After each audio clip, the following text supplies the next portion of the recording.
स्त्रियों ने रात्रि में जब सो रहा था तो उसके कंठ में रस्सी बांध दी, पाशम कंठे बिठाए और उसको चारों तरफ से उसको बांध दिया और उसमें गले में रस्सी बांध करके उसको खींचने लगी, मारने लगी। तो त्वरतम न मार, जब जल्दी नहीं मर रहा हो तो वहां अंगीठी में अंगार जो दहक रहे थे, एक वेश्या ने ला करके वो दहकते हुए अंगार उसके मुंह पे डाल दी। तन मुखे ही विचिक्षपु, उसके मुख में ला करके वो जलते दहकते हुए अंगार डाल दिए।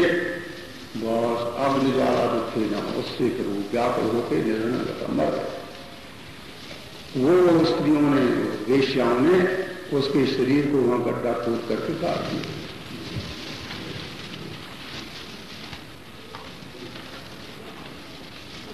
स्त्री तो बड़ी साहस होती है, साहस का स्त्रिया। विश्वा सुधामयन बचो आसान, ऐसी जो स्त्रियां होती हैं उनके वचन बड़े मीठे होते हैं और परंतु उनका हृदय क्षुरा के समान तीक्ष्ण होता है। वो उनका धन संपत्ति लेकर के वहां से चली गई और वो उसको प्रेत योनि प्राप्त हुई, भयंकर प्रेत। नलेवी शरणम पुत्र हा देवेत मुहुत्पतन। अब उसको शांति नहीं मिलती है, बड़ा दुखी। कियत काले गोकर्ण मृतम लोकादबुद्धत। अब गोकर्ण को जब ये पता चला तो जो धुंधकारी था उसकी ऐसी ऐसी मृत्यु हो गई, तो उन्होंने कि भाई उसको और तो कोई पिंडदान देने वाला है नहीं। तो गया में जब गए गोकर्ण तो जाकर के उनका श्राद्ध किया। यस्मिन तीर्थ संयाति तत्र श्राद्धम प्रवर्तित, जहां तीर्थ में जाते उसके लिए श्राद्ध करते थे। इस प्रकार वो तीर्थ यात्रा करते हुए फिर एक बार अपने गांव में लौट करके आए, उत्तम नगर में। तो रात्रि के समय वो वहां सो रहे थे घर में, तो वो धुंधकारी अपने वो तो प्रेत बना हुआ था, भयंकर शरीर धारण करके उनके सामने प्रकट हुआ। तो कभी तो मेघ वेशा के भेड़ के रूप में, कभी हाथी बन जाता, कभी महेश बन जाता, कभी देवता बन जाता, कभी अग्नि के रूप में जलने लगता। ये देख करके गोकर्ण ने कहा अरे ये तो कोई प्रेत है, दुर्गत है। गोकर्ण ने कहा अरे तू कौन है, रात्रि में इस दशा को कैसे प्राप्त हुआ। जब उन्होंने ये कहा तो रोने लगा। अशक्तो वचनोच्चारे संज्ञा मात्रम चकार, और स्पष्ट तो बोलने में समर्थ नहीं था, वो संज्ञा मात्रम चकार। तो अज्ञातार्था तो या वाणी संज्ञा मात्रम तो तदुच्यते, जिसका अर्थ समझ में ना आवे वो ऐसी जो वाणी है उसको संज्ञा कहते। बस तत्वांजल जल, तो गोकर्ण ने एक अपने हाथ में जल लेकर के उसके ऊपर छिड़का, तो उससे उसके पाप कुछ नष्ट हुए। तो बोलने लगा अरे अहम भ्राता तदीयोसी, अरे मैं तो तेरा भाई हूं, मेरा नाम धुंधकारी है, मैं अपने ही कर्मों के कारण मैं बड़ा पापी हूं, उससे हमको ये दुर्गति प्राप्त हुई है। गोकर्ण ने कहा मैंने तेरे लिए गया में जाकर के श्राद्ध किए भाई, तो गया में श्राद्ध करने से तो जीव मुक्त होता है जीव, तेरी मुक्ति क्यों नहीं हुई। और प्रातः काल जब हुआ तो वहां गांव के लोग, पंडित लोग गोकर्ण से मिलने के लिए आने लगे। तो उन्होंने सबके सामने, ब्राह्मणों के सामने बात रखी कि भाई मैंने सब तीर्थों में इस अपने भाई के लिए श्राद्ध किया, गया में श्राद्ध किया, उससे उसकी मुक्ति नहीं हुई, तो उसकी मुक्ति का कोई उपाय बताओ। तो ब्राह्मणों ने कहा अरे भाई तो फिर तो हम लोग क्या जाने, कर्म के साक्षी तो भगवान सूर्य हैं, सूर्य ही से ये बात पूछो। पता सर्वे सूर्य वाक्यम तन्मुक्त स्थापितम परम। तब गोकर्ण तो भगवान के भक्त थे, समर्थ थे।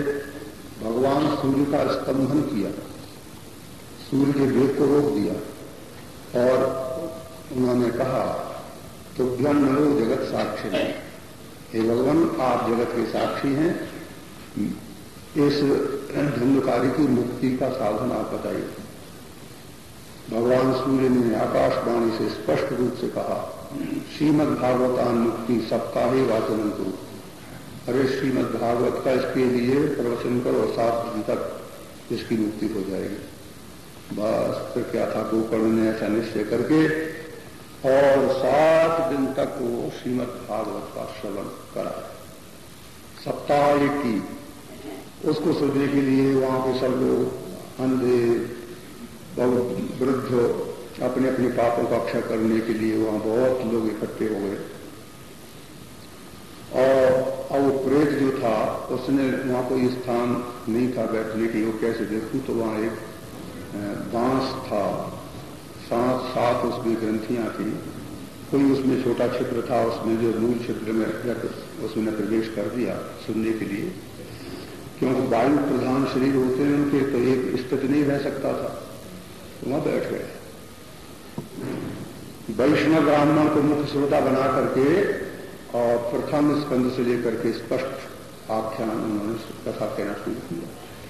एक दिन की जब कथा हुई तो एक ग्रंथि का भेदन हुआ, दूसरी में दूसरी दिन, तीसरी का तीसरी दिन, ऐसे 7 दिन में जो है प्रेतताम जहऊ दिव्य रूप धरा जात तुलसी दाम, वो तो भगवान के पार्षदों का जैसे रूप होता है ऐसे रूप से वो प्रेत जो है सामने खड़ा हो गया, कहा क्या हम मोचित तो बंधा, अरे भैया तेने मुझको मुक्त कर दिया। तो सप्ताह हुई तथा धन्य कृष्ण लोक फलप्त हुआ। अस्माकं प्रलयन सज्जा कथा तेयम कृष्ण आद्रम शुष्कम लघु स्थूलम वांगमन कर्म विकृत, कैसा ही पाप हो, गीला हो, सूखा हो, छोटा हो, बड़ा हो। तो गीला पाप कैसा होता है, सूखा कैसा होता है, तो गीला पाप ऐसा होता है। आद्रम जो जानता हुआ भी जो पाप करता है वो पाप गीला होता है, वो कठिन से छूटता है। वो महाशय तुम जानते थे तो ही, और अनजान का किया हुआ पाप शुष्क पाप होता है। लघु और स्थूल, छोटा पाप हो, बड़ा पाप, वाणी से, मन से, कर्म से किया। श्रवणम विदहित पापम पावक समिदो यथा,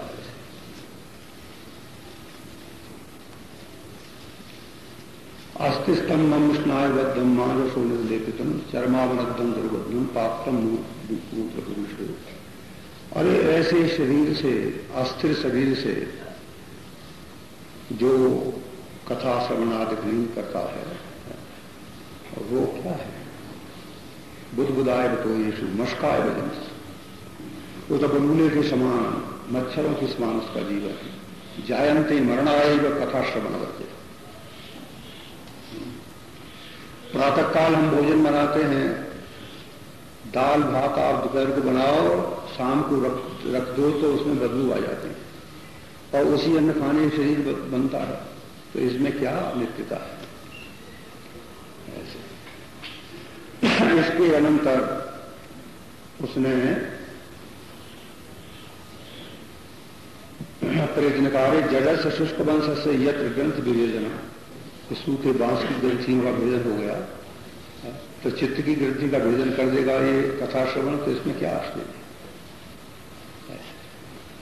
वहां ऐसे वो चर्चा हो रही थी, उसी समय भगवान के पार्षद उसको लेकर के आए विमान, और वो उसको बिठा करके धुंधली के पुत्र को, धुंधकारी को बिठा करके विमान में, और वहां से वैकुंठ को ले चले। गोकर्ण के लिए भाई इस कथा सुनने वाले थे यहाँ बहुत थे, और ये तुम अकेले इसी को क्यों ले चले,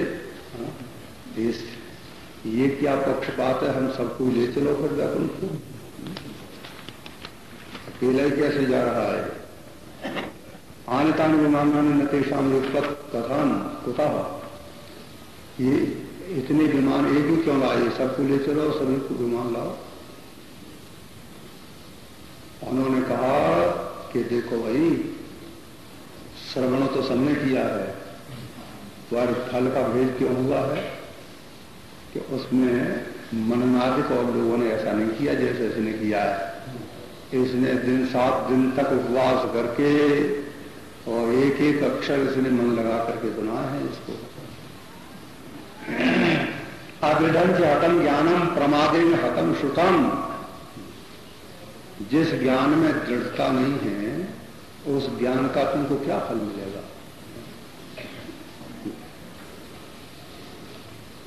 तो अदृढ़ हतम ज्ञानम, जिस ज्ञान में संदेह रहता है तो ज्ञान दृढ़ नहीं कहता, सफल नहीं होता।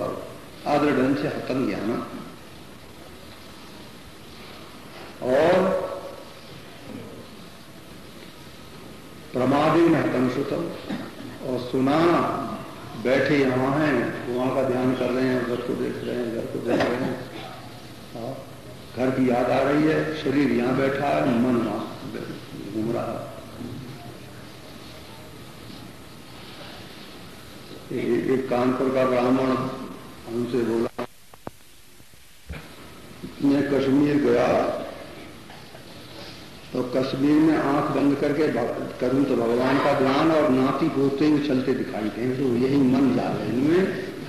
और बैठा हजारों मील है, बोले कश्मीर वहां से, कानपुर से। हाँ, और मन वहां घर में ही दिखाई दे, शरीर वहां पड़ा, मन घर में पड़ा। तो प्रमादेन हतम श्रुतम संदिग्धो हतु मंत्रो। जिस मंत्र में संदेह हो वो मंत्र कहां तुम्हें फल देगा। एक व्यक्ति बहुत दिन तक पंचाक्षर मंत्र का जप करते थे, फिर कोई महात्मा आए तो बोला, महाराज मैं पंचाक्षर मंत्र को जप करता हूं, नमः शिवाय के नमो शिवाय। महात्मा बोले तू कितने दिन से जप कर रहा है। महाराज है 12 वर्ष। तो बिल्कुल पहले ही पूछ लेता इसको कि नमः शिवाय के नमो शिवाय। तो तू संदेह रहते हुए भी 12 वर्ष तेने बेकारी तो किए। तो इसलिए जब मंत्र में संदेह है तो क्या फल देगा। संदिग्धो हतो मंत्रो व्यग्र चित्तो हतो जपः। श्रवण का फल कम मिलता है। विश्वास गुरुवाक्येषु स्वस्मिन् दीनत्व भाव मनो दोष जयश्चैव कथायाम निश्चलामति एवं आदम कृतं चेत तदा वही श्रवणी फलम। तब श्रवण का फल मिलता है। पुनः श्रवान्ते सर्वेषाम वैकुंठे पशुति ध्रुवम। तो इसलिए अगर इस तरह से फिर तुम कथा वाचो, इस तरह से लोग जो श्रवण करेंगे मन लगा करके, तो हम बहुत से विमान लेकर के आ जाएंगे। इनमें क्या। फिर महाराज गोकर्ण ने फिर दूसरी बार कथा की। अब तो लोगों को फल सामने देखने मिला, देखा था ना, तो सब ने कथा बड़े मन से बैठ करके सुनी।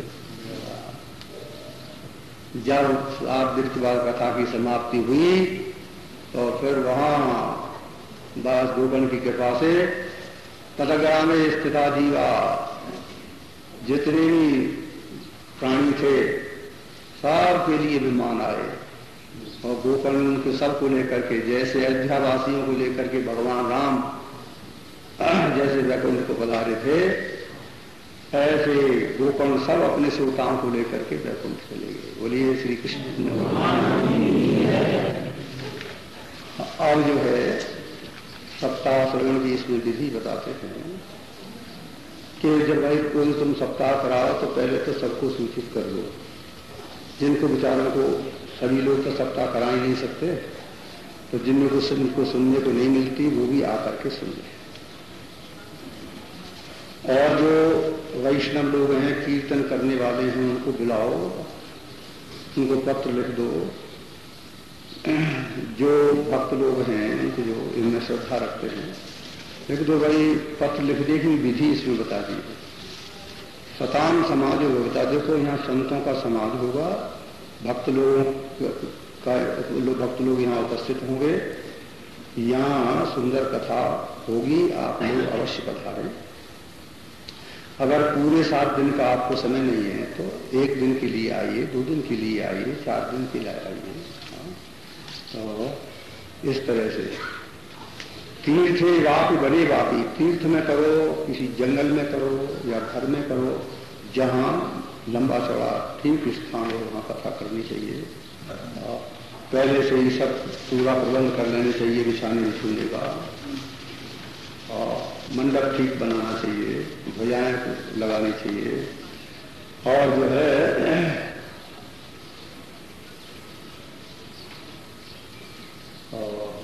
सप्तैव लोकाश कल्पनीय सरस्तर, कुछ ऊंचाई पर 7 लोगों की कल्पना करनी चाहिए, वहां विरक्त ब्राह्मण सन्यासियों को बिठाना चाहिए।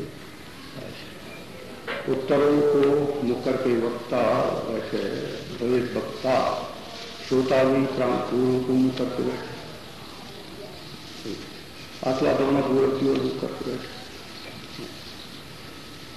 जो है वक्ता दृष्टांत कुशलो धीरो, वक्ता कार्योत निष्प्रह, दृष्टांत देने में जो कुशल हो, धीर हो, ऐसे व्यक्ति को वक्ता बनाना चाहिए और निष्प्रह हो। अनेक धर्मों के चक्कर में हो, स्त्रैण हो, पाखंडी हो, उससे कथा नहीं सुननी चाहिए। वक्ता के पास में एक और सहायक अच्छा पंडित रखना चाहिए जो संशय का छेदन करने वाला।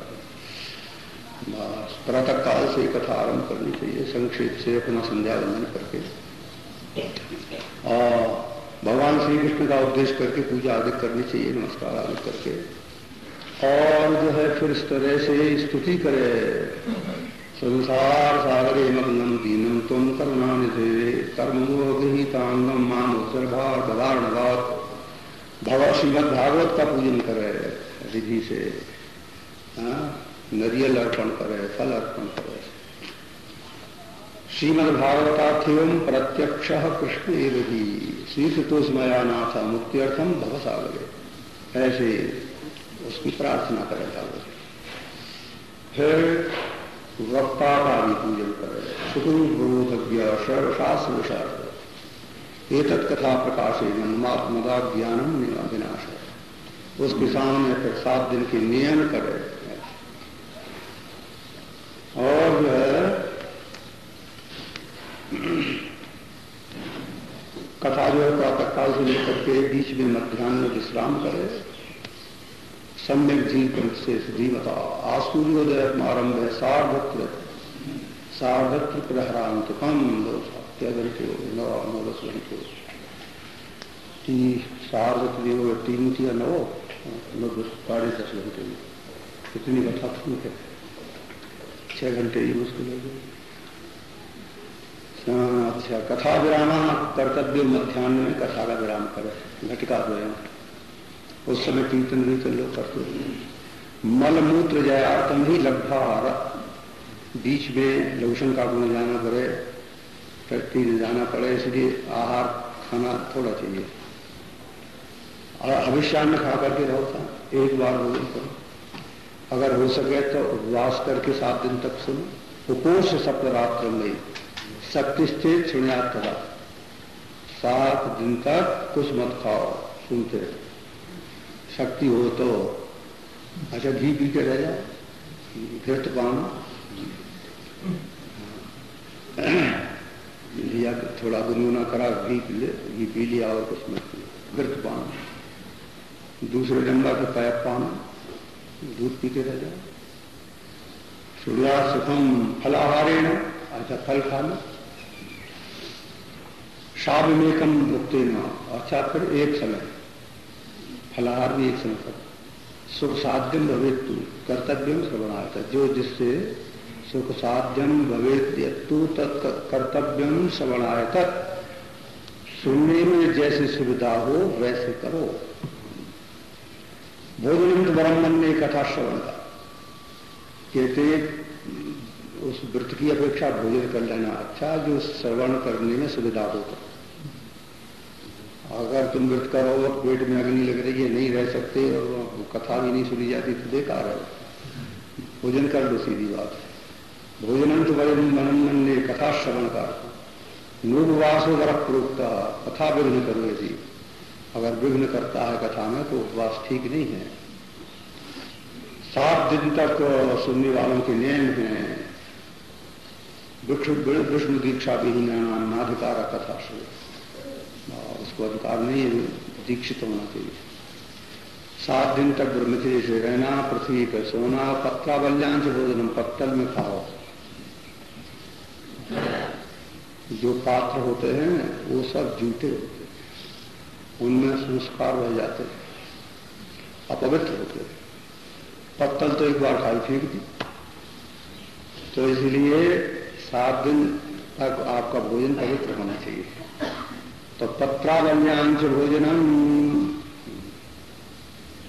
पत्तल में खाओ और कथा की समाप्ति पर भोजन करो। दुजलम, दाल मत खाओ, मधु शहद मत खाओ, तेल की चीज मत खाओ, गरिष्ठान मत खाओ। भाव दुष्टम, जिसको देख करके भाव बदल जाता है, जैसे तरबूज आता है ना कटा हुआ लाल लाल, तो उसको देख करके अरे कंद कैसा, तो जिसको देख करके भाव में दोष आने लगे उसको मत खाओ। परिष्टम, बासा मत खाना। कथा काम क्रोध इनके ऊपर विजय करो, दम्भ द्वेष आदि को छोड़ दो, किसी की निंदा मत करो। रजस्कला अंत्यज मिलेच, सत्य शौच दया मौन, इनका पालन करो।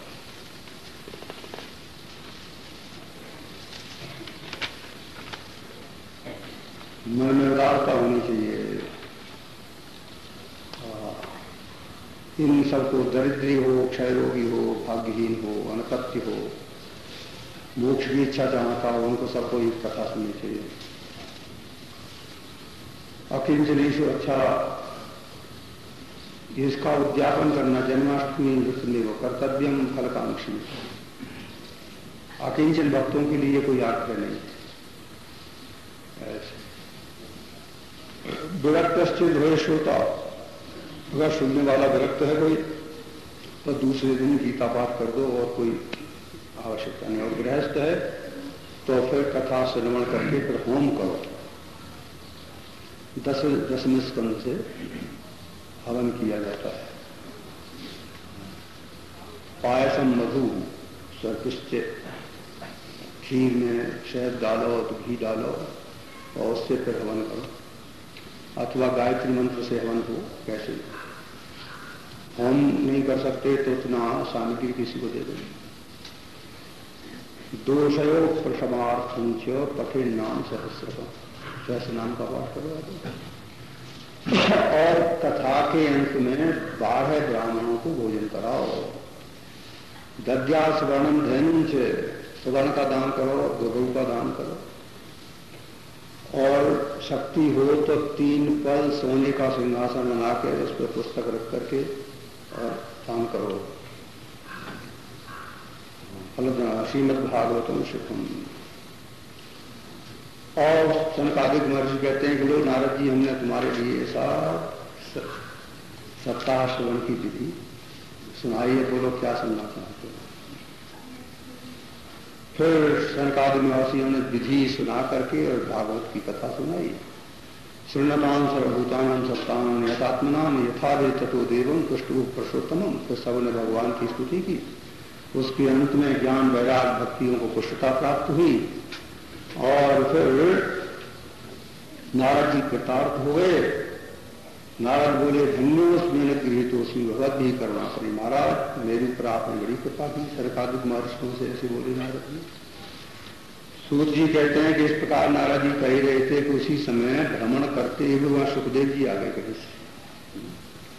तत्काल 16 वार्षिकस्तदा व्यासात्मजो ज्ञान महाद्र चंदन। व्यास नंदन सुखदेव जी वहां पधार गए। इसको भी व्यास नंदन कहते हैं। आगे देखिए, नकली सही असली नकली व्यासी आगे। तत्काल 16 वार्षिकस्तदा व्यासात्मजो ज्ञान महाद्र चंद्रमा। ज्ञान रूपी समुद्र के लिए चंद्रमा के समान है। जैसे इस चंद्रमा को देख करके तो खाली समुद्र उमड़ता है, और सुखचंद्र को देख करके जो ज्ञान का समुद्र उमड़ता था, ज्ञान महाब्ध चंद्रमा कथावसाने निलावपूर्ण। कथा के अंत में आए थे भगवान सुखदेव जी, धीरे धीरे भागवत का पाठ करते हुए। उनको देख करके सब लोग उठ करके खड़े हो गए। सुखदेव जी बोले, निगम कल्प तरो गलितम फलम। अरे ये तो वेद रूपी वृक्ष का एक पका हुआ फल है, इसको निरंतर काम करते रहना चाहिए। धर्म पूजित गई तरोत्र परंगो निर्मत्सराणाम सताम वेद्यम वास्तव मत वस्तु शिवदम तापत श्रीमद्भागवते महामुनिकृते किंबापरेश्वरा सद्यो हृद्यवरुध्यते कृति शुश्रूषुभिस्तत्क्षणा। सुखदेव जी ने कहा, श्रीमद्भागवतम पुराण तिलकम, संपूर्ण पुराणों में श्रेष्ठ है, वैष्णवों का धन है, पारमहंस संहिता है ये। स्वर्ग में और नर्कलोक में, कैलाश में, वैकुंठ में नास्तयम रसा, इसलिए भाग्य वालों इसे खूब पान करो। इस प्रकार सुखदेव जी महाराज कह रहे थे। उसी समय भगवान स्वयं प्रकट हो गए बीच में, प्रहलाद और उद्धव आदित्यों को लेकर के। नारद जी ने सबका पूजन किया और जब भगवान बैठ गए तो उनके सामने सब कीर्तन करने लगे। भगो भगवान्या कमला कमलासनस। बस शंकर भगवान भी आ गए, पार्वती के सहित ब्रह्मा जी आ गए कीर्तन देखने के लिए। वो कीर्तन जब हो रहा था तो प्रहलाद अस्तारधारी, प्रहलाद जी तो करताल बजा रहे थे और उद्धव जी जो है झांझ बजा रहे थे, नारद जी बीणा बजा रहे थे, अर्जुन राग आलाप रहे थे, इंद्र मृदंग बजा रहे थे, सनकादिक महर्षि जय जयकार कर रहे थे और सुखदेव जी जो हैं अभिनय आगे आगे अभिनय करते चले जाते थे। ऐसे जब कीर्तन था वहां भक्ति अपने पुत्रों को लेकर के आकर के नृत्य करने लगे। भगवान प्रसन्न हुए और कहा, अरे हमसे बोलो, हम प्रसन्न हैं, क्या चाहते? नारद जी बोले, महाराज जहां ऐसे कथा वार्ता आपका हो कीर्तन, ऐसे आप सदा वहां प्रकट हुआ करना, और क्या यही मानते हैं। शौनक जी ने कहा, महाराज ये तो बताओ ये सुखदेव जी ने इस कथा को कब कहा था गोकर्ण को? सुकेन कदा आराध्य, गोकर्ण ने कदा